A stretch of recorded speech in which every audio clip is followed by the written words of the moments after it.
Imagine living your life after 50 and feeling energized and excited about your future. Welcome to the Women in the Middle podcast, the podcast for women who are ready to figure out what they want and create the life they deserve. Here's your host and master certified life coach, Susie Rosenstein.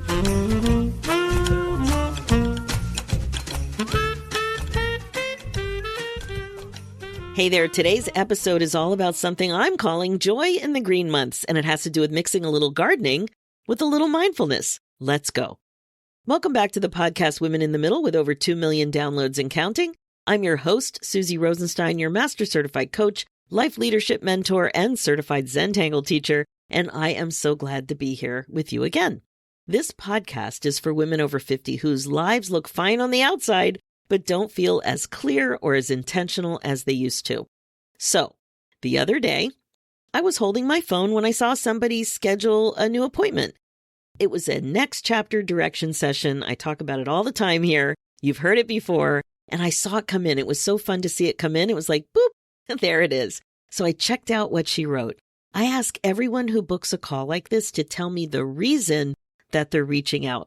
She wrote something I've heard hundreds of times before, something about needing clarity to feel better. I mean, that's how I felt. I heard it so many times before. So I sat with that for a second because it is so common. And then I did something that I'm trying to make a habit of doing. I like to send a voice note before we even have a call. Because in this case, I wanted her to hear this before the call. And the question I asked is, what if you're already right on track? You're right on track. And what if this experience you're having right here, right now, before the clarity, before the answer, what if this could be a joyful part of your journey? So what I'm talking about is, what if this phase, the weirdness, the stuckness, the lack of clarity, what if this is something worthwhile and meaningful, not just something that you wish that you could skip through or rush through? You know what I mean? So that's really the core of what we're talking about today. And I'm calling it Joy in the Green Months, and you'll see why in a few minutes. Now, before we dive in, if what I just said about reconsidering this weird, unclear part of life, if it landed for you, if you've been waiting to feel better until you're finally clear about your next chapter, my message for you is that you don't have to wait. This is exactly what a next chapter direction session is for. It's a private conversation where we look at what's actually going on, including whether you're already further along than you think. You can book yours at www.talktosusie.com. Okay, now let's dive in. This week's episode is called Joy in the Green Months, and this is going to be fun. Here's the thing. It is so common to believe that happiness lives on the other side of the outcome or the goal.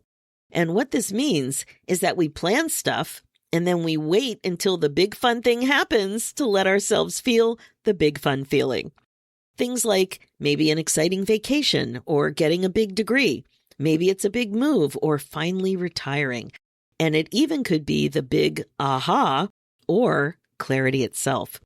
Now, most women never question it because it feels obvious, but that's not because it's true. So I want to share a little story. I have 3 plants. I told you this was about the garden. I have 3 plants in my backyard garden, just off the patio to the left. These 3 plants I brought with me from my old house. So we've been in this house, I think 18 years. And the other house, I don't remember, I think it was 11 or 12 years. But anyway, I had this garden in the old house. And you might have done this too. It's so much fun to bring some of your plants to the new house. So what I brought was lily of the valley, turtlehead, and Japanese anemone. So the Japanese anemone is one of my favorites. I love how delicate the flower is. It's so pretty. It's light pink. And I find the shape of the flowers really appealing too.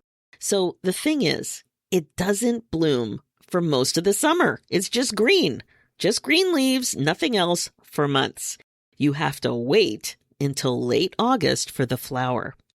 So I know it's coming. I see it every time I'm in the garden, a bunch of leaves next to the bird bath. I think about it.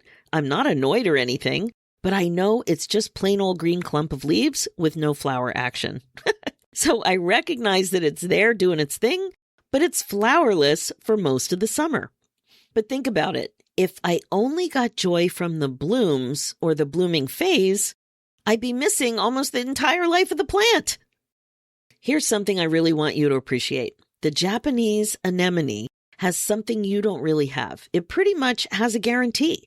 Now, of course, there could be frost from hell or some crazy event that takes out my whole garden, but it's pretty reliable that it will bloom every August.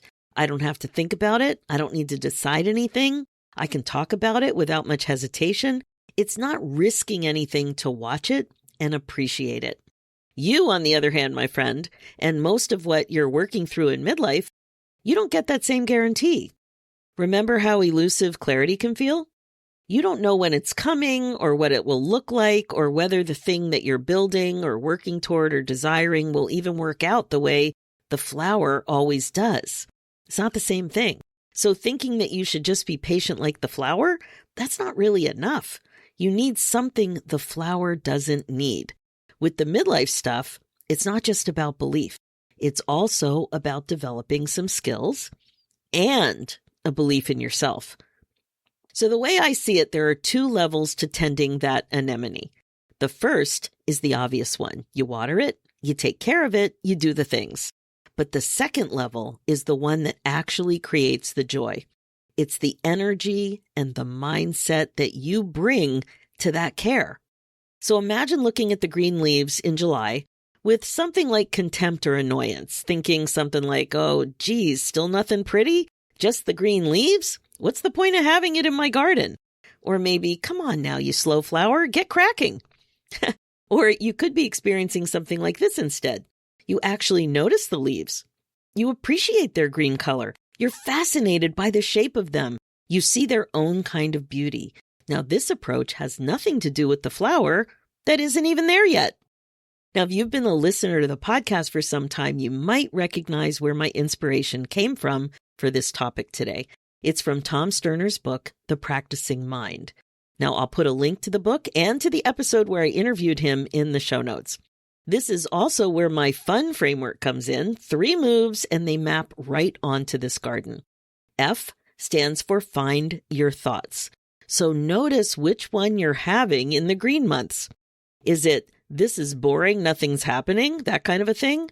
Or something closer to appreciation and gratitude? Same plant, same July, the only variable is the thought. U stands for understand what you want, not just the bloom.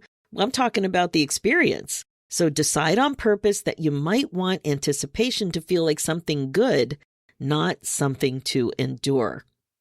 And then we have N, that stands for nurture your commitment to yourself. Now, this one's simple, even if it doesn't feel that way at first.